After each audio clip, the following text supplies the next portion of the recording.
Le président de la République s'entretient en tête-à-tête avec son homologue gambien en visite en Mauritanie pour assister à la conférence africaine pour la promotion de la paix.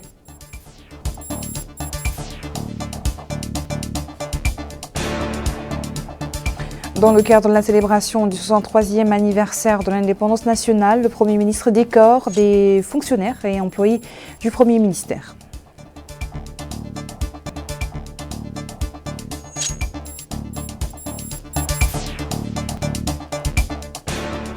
Et le ministre de l'Éducation nationale et de la réforme du système éducatif développe au cours d'une session plénière à l'Assemblée nationale les mesures prises pour l'enseignement des langues nationales.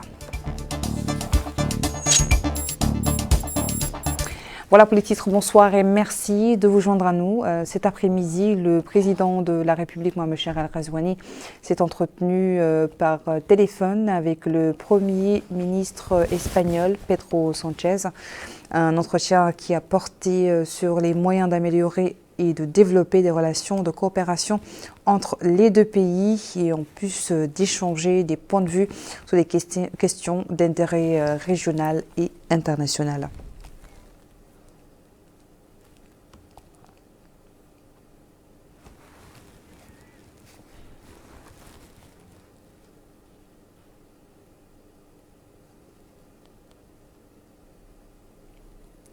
Le président gambien Adama Barrow et la première dame gambienne Fatoumata Bah Barrow sont arrivés ce soir à Nouakchott. Le président gambien assistera en outre aux activités de la 4e édition de la conférence africaine pour la promotion de la paix qui se réunira demain au palais des conférences Al-Mourabitouna à Nouakchott. Le président de la République, Mohamed Chérif El Ghazouani, et la première dame, Dr Mariam Fadelda, ont reçu l'invité gambien à l'aéroport international de Nouakchott, Tounsi, entouré du Premier ministre Mohamed Bilal Messoud, du ministre chargé de la présidence de la République, du commandant de l'état-major particulier du président de Wali de Nouakchott-Ouest et le président de la région de Nouakchott et l'ambassadeur de Gambie accrédité en Mauritanie. L'hôte gambien a également été reçu par les membres du gouvernement et un certain nombre de membres de la communauté gambienne résidente en Mauritanie.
Au nom du président de la République, le Premier ministre Mohamed Bilal Messoud a décoré aujourd'hui un certain nombre de fonctionnaires et agents de la primature. Ces décorations interviennent dans le cadre de la commémoration du 63e anniversaire de l'indépendance nationale et consacrent la reconnaissance des efforts fournis par les bénéficiaires au service de la nation et leur sens de responsabilité dans l'exercice de leurs devoirs professionnels.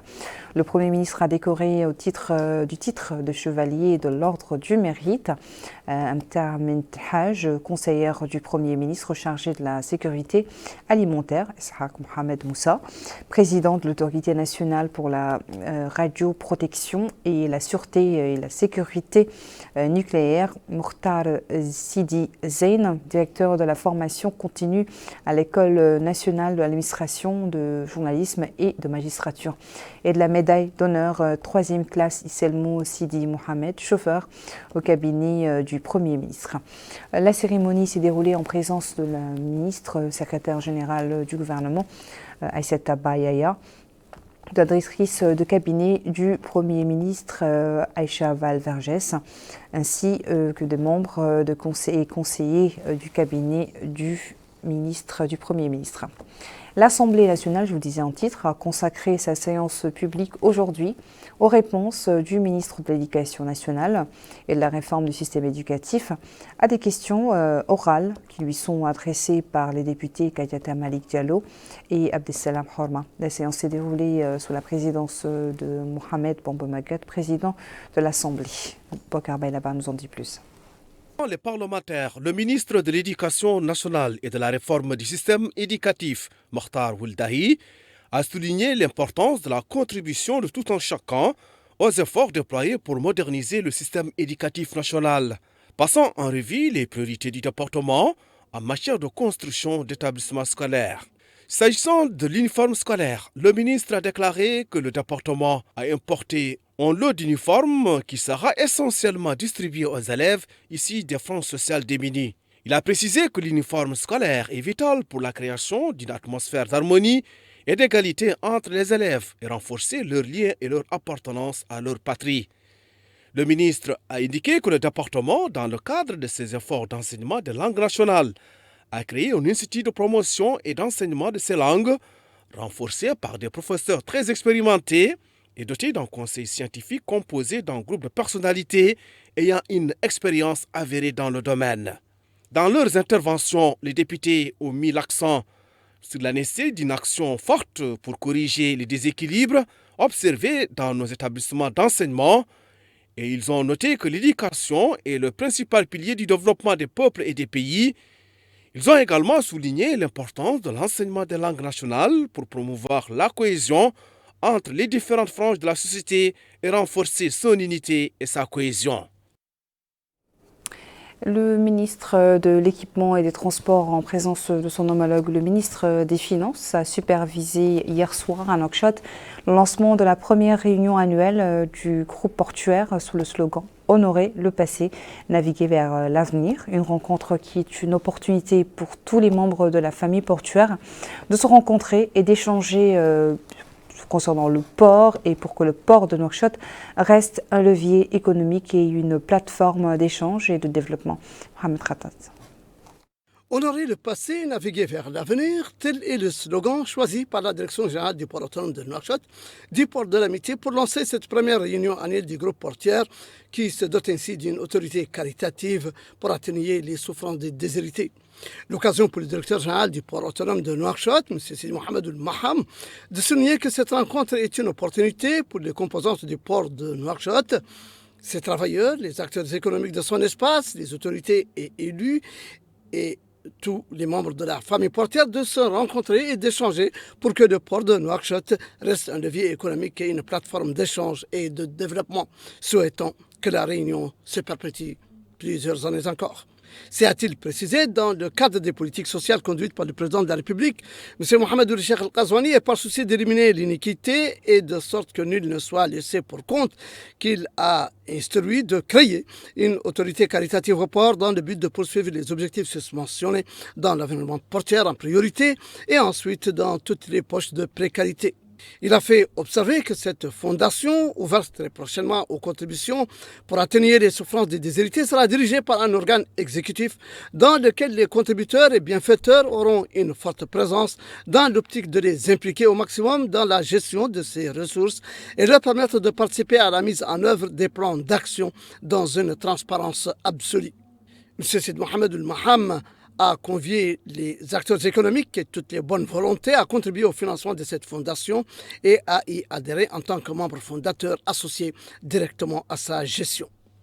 Le directeur général du port autonome de Nouakchott a également saisi opportunité pour évoquer chiffres à l'appui des performances réalisées par le port au cours des dernières années. Une ouverture sur la presse qui a dévoilé le nombre de navires ayant visité le port cette année écoulée et qui s'élève à 826 bateaux, dont 5,4 millions de tonnes ont été débarquées, alors qu'en 2022, c'était 5,1 millions de tonnes qui avaient été débarquées des conteneurs de 815 autres bateaux. Le directeur général de l'Agence mauritanienne d'information a signé aujourd'hui un accord de coopération avec le directeur général de l'Agence de presse sénégalaise. L'accord signé entre les deux agences de presse vise à permettre l'amélioration des échanges d'informations, des expertises, l'exploitation des nouveaux médias pour développer les services d'information fournis par les deux agences. Maïmouna nous en dit plus. Une convention signée entre les deux agences de presse, à savoir AMI, Agence mauritanienne de l'information, et APS, Agence de presse sénégalaise, qui rentre dans le cadre de renforcement des relations bilatérales. Un accord dont l'objectif est de coopérer de manière dynamique et permanente des échanges d'informations officielles, crédibles et fiables, d'intérêt pour les deux pays. À cette occasion, Djamartar Malal, le directeur général de l'AMI, indique que cet accord rentre dans le cadre de l'amélioration des échanges d'informations, des visites d'expertise et d'exploitation des nouveaux médias pour développer les services d'information fournis par les deux agences, ce qui permettra une couverture plus large des événements entre les deux pays frères. Quant à Thierno Amadouci, directeur général de l'Agence de presse sénégalaise, aborde l'importance de ce partenariat. Une convention qui va permettre désormais que l'Agence d'information mauritanienne et l'Agence de presse sénégalaise puissent échanger des informations qui concernent le peuple mauritanien, qui concernent le peuple sénégalais, des informations destinées au peuple mauritanien, des informations destinées au peuple sénégalais, des informations destinées à l'Afrique et le monde. Parce que c'est cela qu'il s'agit exactement. Il s'agit surtout de renforcer cette coopération, de renforcer ce partenariat, de montrer que oui, nous sommes dans deux pays frères, que nos deux pays ont l'obligation de s'informer mutuellement, ont l'obligation d'échanger les choses utiles. Cette signature est précédée d'une visite des locaux de l'Agence mauritanienne de l'information qui a concerné la salle de rédaction de l'agence, les archives, la cellule digitale, la salle du point de presse, le département de l'information et celui des journaux, Horizon et Chap. La première session ordinaire de 2024 du Conseil national de la Choura du Parti du Rassemblement national pour la réforme et le développement, Tawassoul, se poursuit. Après 3 jours de son ouverture, le rapport d'activité du parti présenté par le Conseil a été examiné en plus du budget du parti pour l'année 2024. Ces journées ont été marquées par une déclaration officielle du parti appelant à une réforme radicale du système électoral et à unir les efforts pour améliorer les conditions de vie des citoyens.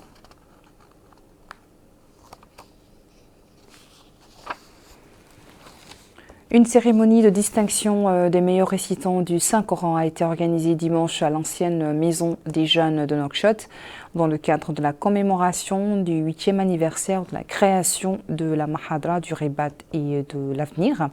Le directeur de l'orientation islamique, dans une allocution prononcée à cette occasion, a exprimé son appréciation pour les efforts entrepris par Mahadra dans la diffusion des connaissances islamiques et la mémorisation du Saint-Coran, saluant l'excellence des participants à ce concours de récital et aux autres concours coraniques organisés sous la supervision du ministère des Affaires islamiques.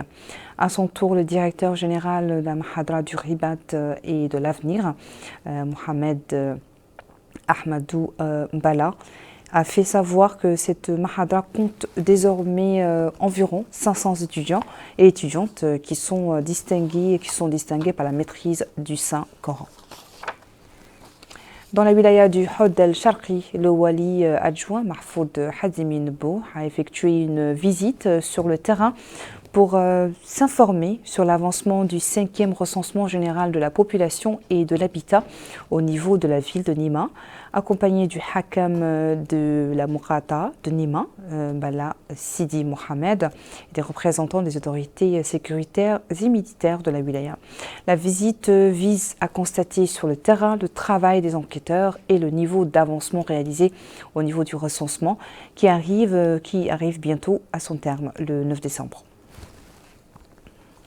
Alexeiba Mourata de la wilaya du Gourgoul, les équipes chargées de recenser les populations mettent les bougies doubles à quelques heures de la fin de l'opération de recensement, lancée le 25 décembre dernier. Les autorités chargées de superviser ce processus affirment que les résultats du recensement ont atteint de bons niveaux et s'attendent à ce qu'ils atteignent l'objectif fixé d'ici la fin du délai.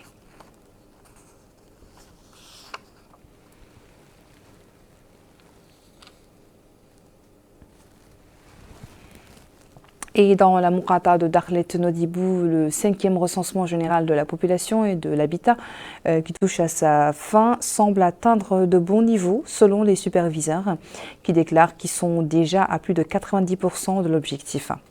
Les agents recenseurs et les superviseurs ne ménagent aucun effort pour visiter tous les coins et recoins de la wilaya de Dakhlet Nodibou. Les autorités administratives suivent de près le déroulement de cette opération.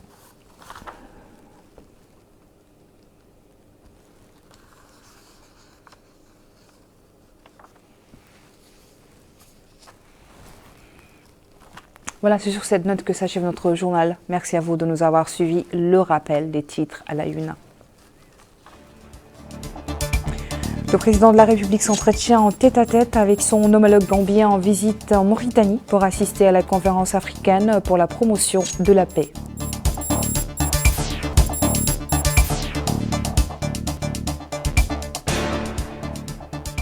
Dans le cadre de la célébration du 63e anniversaire de l'indépendance nationale, le Premier ministre décore des fonctionnaires et employés du Premier ministère.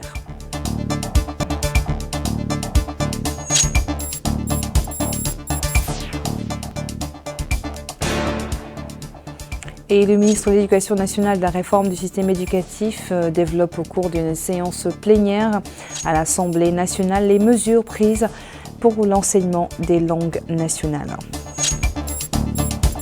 Voilà, je vous retrouve dans quelques minutes pour votre émission Zoom sur. À tout à l'heure.